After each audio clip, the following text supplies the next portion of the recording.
श्री शिवाय नमस्तुभ्यम। हर हर महादेव। पूज्य गुरुजी पंडित प्रदीप जी मिश्रा की कथा जो कि परतवाड़ा महाराष्ट्र में चल रही है। आज दूसरे दिवस की कथा पूर्ण हो गई है। कथा सुबह 9:30 बजे से दोपहर 12:30 बजे तक चल रही है परतवाड़ा में।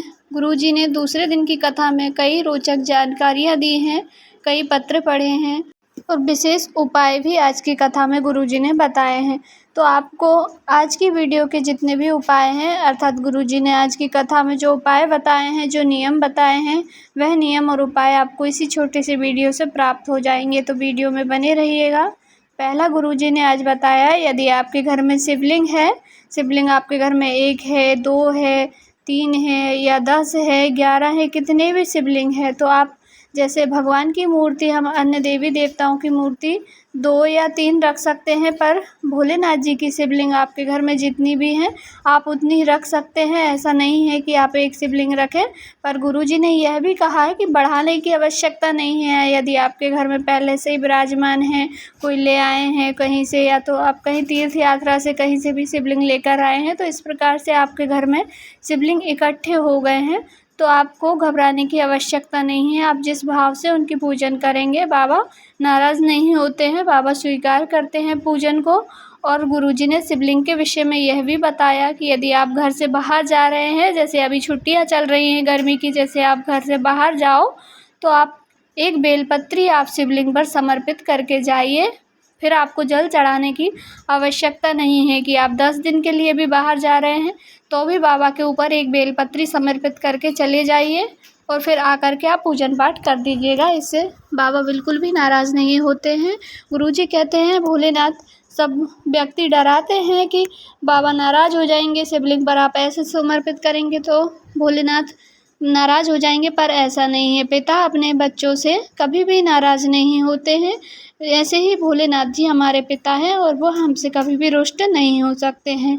दूसरी जानकारी देते हुए गुरुजी ने कहा, दूसरा उपाय गुरुजी की कथा का, आज की कथा में गुरुजी ने वैशाख महीने का महत्व बताया है और वैशाख माह में मिट्टी के कलश से जल चढ़ाने के लिए भी बताया है कि आप वैशाख महीने में किसी भी दिन मिट्टी के कलश का जल अवश्य ही भोलेनाथ जी की शिवलिंग को समर्पित करें। यदि आप घर से बाहर कहीं नहीं जा पाते हैं, मंदिर आपके घर से दूर है, तो ऐसी स्थिति में आप घर के शिवलिंग पर, आपके घर में जो भी शिवलिंग विराजमान हो, चाहे वह कंकर पत्थर का हो, अर्थात आप कुबेरेश्वर धाम से कोई छोटा सा कंकर भी लेकर आए हैं, या आपके पास नर्मदा जी का कोई कंकर है, या तो आपके पास शिवलिंग है, जिस भी धातु का शिवलिंग है, आप उसी शिवलिंग के ऊपर थोड़ा सा मिट्टी के पात्र का जल, यदि मिट्टी का पात्र भी नहीं है आपके घर में, तो आप मिट्टी का दीपक जो दिवाली में जलाते हैं, वही दीपक आपके घर में रखा हो तो उसे धो करके साफ करके उसी में जल भर के रख दें। उसके बाद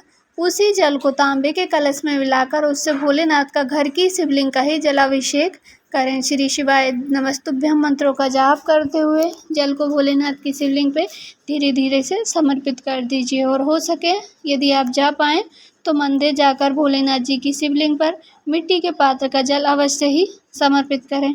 इसी श्रृंखला में आप सभी जानते हैं, अमावस्या तिथि आ गई है। वैशाख मास की अमावस्या तिथि पर सत्तू का बड़ा ही महत्व होता है।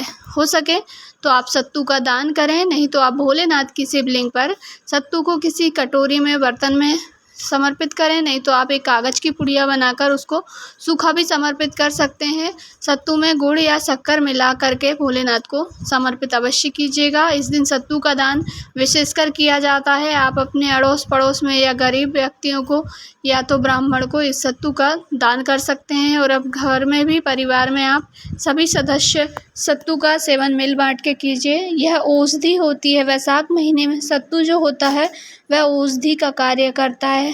रोग बीमारियां दूर होती हैं, शरीर हष्ट पुष्ट होता है। स्वयं भगवान भोलेनाथ ने भी सत्तू को औषधि बताया है। माता पार्वती से कहा है कि यह सत्तू नहीं, यह औषधि है। जो भी वैशाख माह में इसका सेवन करेगा, दान करेगा, वह रोगों से मुक्त रहेगा, कभी भी जीवन में उसे रोना नहीं पड़ेगा। और भी अनेकों प्रकार की जानकारी गुरुजी ने आज व्यासपीठ से दी है, पर वीडियो बड़ा हो जाएगा, इसलिए इस वीडियो में केवल उपायों को ही शामिल किया गया है आज के उपाय। और वीडियो से संबंधित कोई भी सवाल आपके मन में है तो आप अवश्य ही पूछिएगा।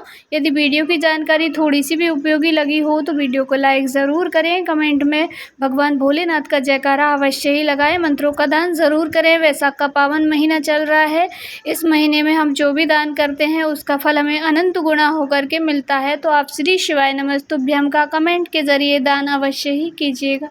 श्री शिवाय नमस्तुभ्यम।